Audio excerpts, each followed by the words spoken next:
Steve Tober with Coach John Fiore on Montclair Media Day for the football team here at Fuzzy Furlong Fieldhouse. And Coach, just the event, the Media Day, what you've been doing since you've been here at Montclair, to the image, the stature of Montclair, which again is a premier public high school in the Northeast. It's all part and parcel, isn't it, of the mosaic?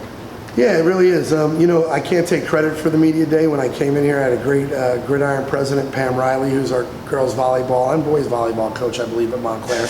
Who had, her brother Earl Williams. I mean, just great family. It was her idea, and she ran with it, and we've been keeping it going.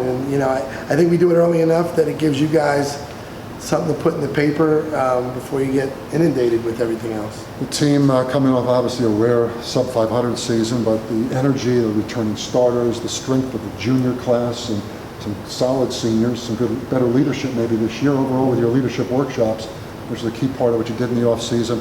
Seems like there's a revival of energy and some new faces on the coaching staff, so maybe a little bit of a new look in some respects for the men. Yeah, I mean, you graduate the class that we graduated, Elijah Robinson, who's at Boston College, that group.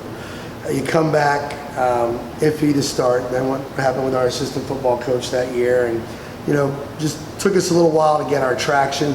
Then it looked like we were going to be on pace to do what we usually do, get back to MetLife, and, a little faux pas at the end of the year, we didn't get there. This year's group since January is just run with it. It's exciting. I put it up there with the 2012 group. It kind of reminds me a lot of that group that, after we lost on that Hail Mary to North Bergen, everybody thought we didn't have a chance, but we had such great chemistry, team bonding, and leaders from that January weight room session all the way through. This group reminds me a lot of that group. Maybe the good athletic academic mix, just Cameron Lipton-Martinez committing to Columbia University, your first Ivy League actual full commit, end up going there. Owen Drexel to Pitt, from the and Owen had college level. And Owen had a bunch of Ivy League offers and academy offers. One of the other things we've done in the 7 years I've been here is our alumni pay for an ACT, SAT prep course. I haven't gotten all the scores in, but what they do is we have a group in town that takes care of them, a tutoring club, for 3 months, 3 hours a week, each kid. They schedule when they can get there. And this year it's been through the roof. With the new SAT and the ACT, Cameron, Owen, Taryn Earl, who's I put in there as a sophomore because he's an Ivy League academic type kid. I think he's a 1A quarterback. Danny Webb, all those guys. Everybody who's come through on the new SAT 2-part is 1,200 and above. Some 1,300s. Liam's got a 1,310. So it's a great academic group, great athletic group, and you've been doing this a lot longer than I have, Steve. When you don't have to worry about that side of it, it makes the football side of it really easy. And you have an additional coach, a lot of people in Essex County know Pat Leonardis, and helping with running the offense, and former Milburn coach did a terrific job there. And the pace and the no huddle and some other aspects, I'm sure he'll bring creativity-wise. It's going to be interesting with the talent and the experience of the Danny Webb and the Taryn Earl and DJ Williams and company. It's going to make the offense fun. Well, he's been handed the keys to a Cadillac, that's for sure. Pat's an extremely bright coach. We had the great opportunity on that 2011 team, which to this date is still the highest, most prolific scoring Mountie team ever. Which, when we talk about Montclair Mountie football since 1896, we are the winningest high school football program in New Jersey State history. We're well over 700 wins. We're the only team in New Jersey with over 700. Phillipsburg's getting close. And that offense was unbelievable. And he was our OC then. Came back with a little new twist about the hurry up and no huddle. A lot of our plays are the same. How he hand signals was a little different. So our kids have caught up, they've jumped in. Coach Batty, who we lost, exceptional coach. He's on the Wayne Hill staff. We'll see him next Saturday. Did not want to lose Kev. Kevin's a great coach, but it just so happened that we weren't able to keep him at the time, and he got a great job offer at Wayne Hills.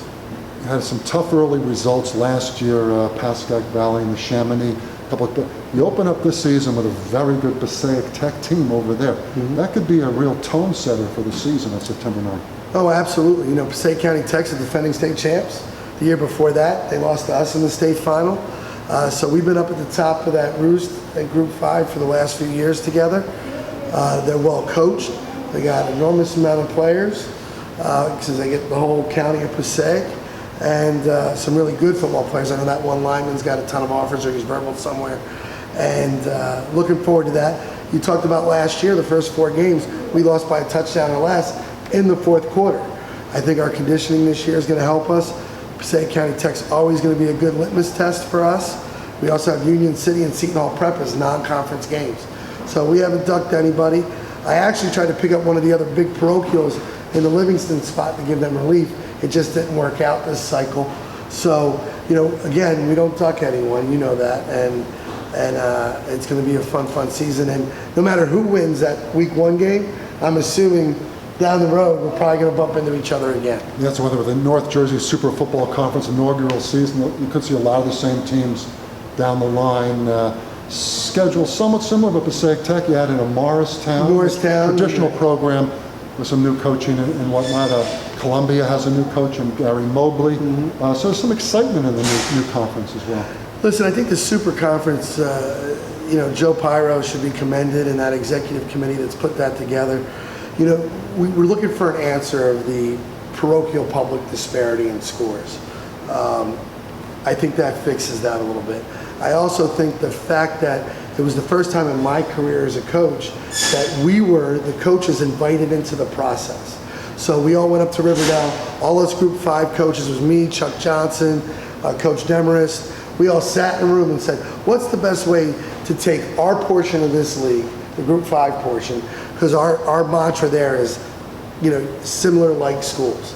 So public Group 5s, large parochials, middle parochials, small parochials, all the Group 4s, all the Group 3s, all the Group 2s, Group 1s, for your divisional schedule. So we said, let's keep it geographical. You look at some of them, they serpentined it by PowerPoints, which we could do, but we made that decision. So we had a say in that. When was the last time you heard coaches having a say in anything the athletic directors were doing when it came to schedule of division? Is everybody happy? No. 113 schools, you're never going to make anybody happy. We were allowed to choose our crossovers to the best that they could fulfill those. So 2 teams, Coach Tober's team, Coach Fiore said we want to play in a crossover, it was automatically granted.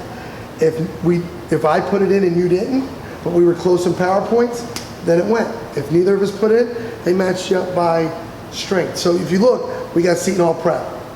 We requested that. They requested that. Us and Columbia were the only 2 publics that requested a parochial. All right. You look at Union City and Passaic County Tech, well, they're the top of their divisions, we're the top of ours. It only made sense. So we're trying to do that. I think Joe Pyro has done a great job with that, and I think everybody on that Super Conference Executive Committee should be commended.